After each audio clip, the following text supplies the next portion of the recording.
नमस्ते दोस्तों, तो कैसे आप लोग। आज की वीडियो हम सृष्टि जयंत देशमुख के मॉक इंटरव्यू का बॉडी लैंग्वेज एनालिसिस करेंगे। देखेंगे कि उन्होंने मॉक इंटरव्यू में जो आंसर्स दिए थे उस वक्त उनकी बॉडी लैंग्वेज क्या थी, क्या रिफ्लेक्ट कर रही थी उनकी बॉडी लैंग्वेज, और देखेंगे कि आप किधर किधर इम्प्रूव कर सकते हो और कहाँ कहाँ उनसे सीख सकते हो इंटरव्यू में। तो आइए वीडियो को शुरू करते हैं। Yes, come in. Good afternoon, sir. Good afternoon, sir. Good afternoon. Take your seat. Srishti Jayant Deshmukh. Yes, sir. Tell us something about you. Sir, my full name is Srishti Jayant Deshmukh, and I come from Bhopal. I'm an enthusiastic and determined girl. I have done my graduation in chemical engineering from Lakshmi Narayan College of Technology, and I recently completed my diploma in women's empowerment and development from the Indira Gandhi National Open University. Okay. Why it is Srishti? We have heard of Srishti, but this is a very unique name, Srishti.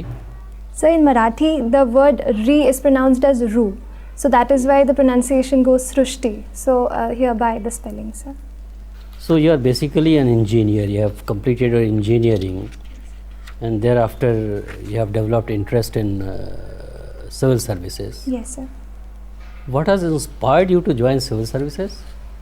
Sir, I believe that it is a job as dynamic as being a civil servant that will utilize all my capacities and capabilities, and it will be a journey to a life of large-mindedness where I will be able to care about other people's lives, their dreams, their passions, apart from my own. तो interview में यहाँ तक जैसे शुरुआत हुई, जो entry हुई, जो स्टार्टिंग का टाइम था, जो इम्पोर्टेंट होता है इंट्रो का टाइम, मैं बोलूँगा बहुत अच्छा था। हेड मूवमेंट एकदम परफेक्ट था। जैसा मैं कहता हूँ ना कि हेड मूवमेंट होना चाहिए। हमें आंसर देते वक्त हमें किसी ने क्वेश्चन पूछा, हमें सबको बताना है कि एक्चुअली में हम करते क्या हैं, हमारा इंट्रो हमें सबको देना है। तो हेड मूवमेंट एकदम परफेक्ट था, और उसी के साथ साथ जो वॉइस पे कंट्रोल था, मैं बोलूँगा बहुत अच्छा था। मतलब एक्सीलेंट है ये वॉइस पे कंट्रोल।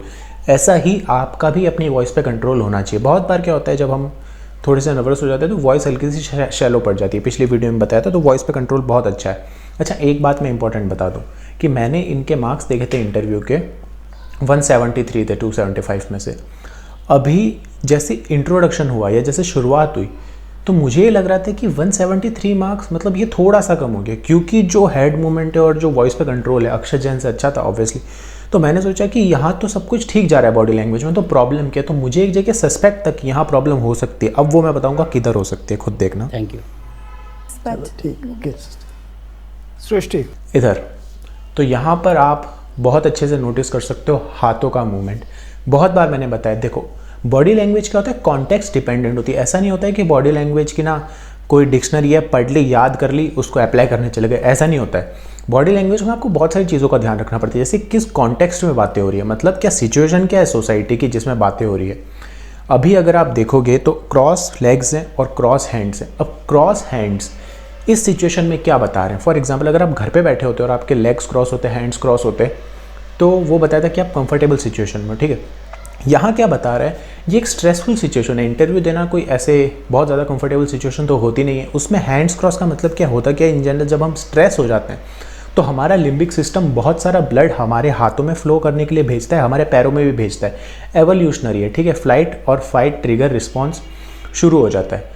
उस वजह से क्या होता है, हम खुद को रोकने की कोशिश करते हैं, खुद को सूदिंग करने की कोशिश करते हैं कि अरे अरे चिंता मत करो, डरने की कोशिश नहीं है। तो हमारे पैर ऑटोमेटिकली क्रॉस हो जाते हैं और हाथ भी क्रॉस हो जाते हैं। ये एक और चीज़ सामने वालों को बताता है कि हम नर्वस हैं। उसी के साथ साथ हो सकता है कि हम कोई बात छुपा भी रहे हो। खुद के हाथों से खुद को स्पेसिफाई करना, जब हमसे कोई क्वेश्चन पूछ रहा है और वो भी एक ऐसी सिचुएशन में जो थोड़ी सी स्ट्रेसफुल है, एक बहुत ही ज़्यादा नेगेटिव रिस्पॉन्स देता है। इसकी जगह हैंड मूवमेंट्स कैसे हो सकते हैं वो इस वीडियो में अभी देखना। Situation in Sri Lanka, what do you believe is the problem, internal problem in the Sri Lanka, especially the problem with the Prime Minister and the President?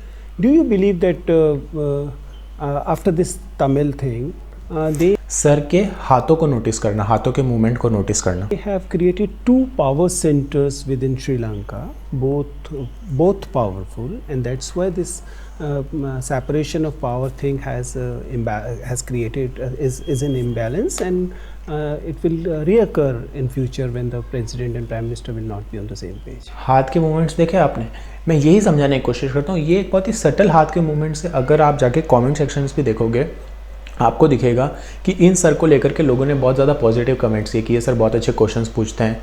एक अच्छा मतलब ऐसा लगता है कि जैसे रियल में IAS के इंटरव्यू में बैठे हो। क्यों लगता है?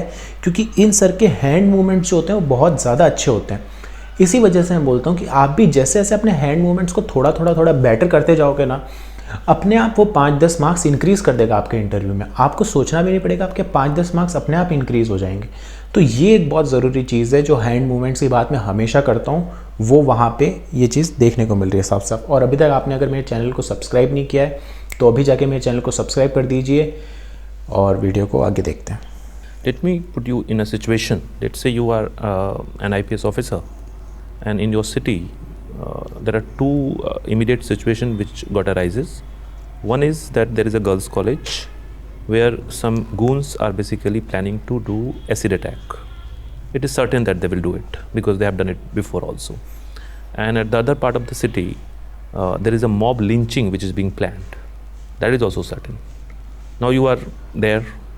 And if you have to, give a preference to one such incident where you will place yourself, then what would it would be? Where you would like to go? So both the incidents in hand are really serious. The acid attack is abhorrent and deplorable, to say the least. And mob lynching can have a very deep impact. It can disturb the communal harmony or other such harmony of the social setting. Even if I'm not physically present in one particular area, I'll make sure that adequate steps are taken. Like in the girls' college, I'll make sure But that you would go. I mean, you cannot be present at the both situation at the same time. So what will be your preference? You can send your subordinate, but where you will place yourself? So I'll take turns to visit both the places. But first, where you will go first? So that would be dependent on the, so to say, the time of. Both the things are happening at the same time. You cannot time it. So I'll go to a place where my personal presence can make a greater difference. Where it that will will make depend on the operational. So I'll go to the place of mob lynching because Why? I believe that in the case of acid attack, I can ensure that the subordinates can cordon off the area and take all the girls to a safer place. That is a task which is doable by a force and a subordinate who's responsible. In the area of mob lynching, I believe my personal presence can make a better difference. What kind of difference it will make? So first of all, I'll make sure that if the people should not be on the streets or so to say in the run. No, that is a Even corrective before measure that, you will take. What Yes, kind of sir. difference it will make by your presence? So proper communication and Okay, fine. ये answer ही right था कि उस जगह पे जाएंगे जहाँ पे mob lynching हो रही है, पर राइट आंसर बहुत देर बाद दिया गया। ये आंसर की वजह से मार्क्स इंक्रीज़ हो सकते थे, जो इंक्रीज़ होने की जगह पे एक न्यूट्रल आंसर मान लिया गया कि हाँ ठीक है, आंसर ठीक दिया है, जबकि ये बहुत अच्छा आंसर हो सकता था। क्यों हो सकता था? क्योंकि ये एक जनरल बात है कि आप मॉब लिंचिंग वाली जगह ही जाओगे। क्यों जाओगे? क्योंकि उसका सोसाइटी पे ज़्यादा इम्पैक्ट पड़ सकता है, कम्युनल हार्मनी डिस्टर्ब हो सकती है और ज़्यादा वायलेंट क्राइम्स हो सकते हैं इन फ्यूचर, उस वक्त पे भी हो सकते हैं। तो एक IAS ऑफिसर का इंटरवीन करना मॉब लिंचिंग वाले एरिया पे ज़रूरी है और कम्युनिकेशन को सेटल करना वगैरह वगैरह, ये सब चीज़ ज़रूरी है। आंसर बहुत अच्छा हो सकता था, पर मुझे पूरे इंटरव्यू के अंदर अगर कुछ लगा कि कहाँ पे आंसर्स अच्छे हो सकते थे, ये मेरा पर्सनल ओपिनियन है, आपका भी कुछ ओपिनियन हो सकता है आपको लगे कि आंसर एकदम सही था। मुझे लगता है कि आंसर थोड़ा और अच्छा हो सकता था और ज़्यादा जल्दी दिया जा सकता था और उसके पीछे एक बेटर रीजनिंग हो सकती थी। बहुत बार क्या होता है, हमारा आंसर कितना अच्छा है डिपेंड करता है कि हमारी रीजनिंग कैसी है। अगर हमारी रीजनिंग अच्छी होगी तो ख़राब आंसर भी अच्छा दिखने लगेगा, मतलब एक ऐसा आंसर जिसका आउटकम एक्सट्रीम है वो भी अच्छा दिखने लगेगा अगर हमारी रीजनिंग अच्छी है तो यहाँ पर एक इम्पॉर्टेंट रीजनिंग बहुत ज़्यादा मैटर करती है। बाकी इंटरव्यू अच्छे से ही ख़त्म हुआ, इंटरव्यू एकदम नॉर्मल था, अच्छा इंटरव्यू था। इंटरव्यू के अंदर वॉइस कंट्रोल, हेड मूवमेंट और ज़्यादातर आंसर्स भी एकदम अच्छे दिए गए थे। हाँ, मुझे पर्सनल एक जगह प्रॉब्लम थी, जो हैंड्स क्रॉस करके और जो लेग्स क्रॉस करके बैठे थे, अगर वो नहीं बैठे होते तो काफ़ी ज़्यादा मार्क्स इंक्रीज़ हो सकते थे, क्योंकि 173 मैं खुद सोच रहा था कि किधर प्रॉब्लम हुई होगी और मेन प्रॉब्लम उधर हुई थी। आप में से बहुत लोगों की आदत होती है ना, हाथ वगैरह क्रॉस करके बैठ जाते हैं, लेग्स भी क्रॉस करके बैठ जाते हैं। और अक्षत जैन का इंटरव्यू अगर आप देखोगे तो उसमें हाथ और लेग्स कभी क्रॉस नहीं हुए, कभी भी क्रॉस नहीं हुए, हमेशा स्ट्रेट पे ओपन बॉडी लैंग्वेज थी। तो ये बॉडी लैंग्वेज यहाँ पर डिफरेंस आ जाता है, यहाँ पर एक मेजर डिफरेंस क्रिएट हो जाता है। और ये डिफरेंस, ये छोटा सा डिफरेंस है और ये 10 मार्क्स का डिफरेंस मेरे ख्याल से रैंक में अच्छा खासा फ़र्क ला सकता है। तो उम्मीद करते हैं कि आपको वीडियो पसंद आया होगा। अगर वीडियो पसंद आया तो लाइक करना, शेयर करना, नीचे कमेंट करके बताना कि वीडियो कैसा लगा, और चैनल को तो ज़रूर सब्सक्राइब करना ताकि मुझे और ज़्यादा मोटिवेशन मिले और मैं इसी तरह की वीडियोस आपके लिए फ्यूचर में और लाता रहूँ।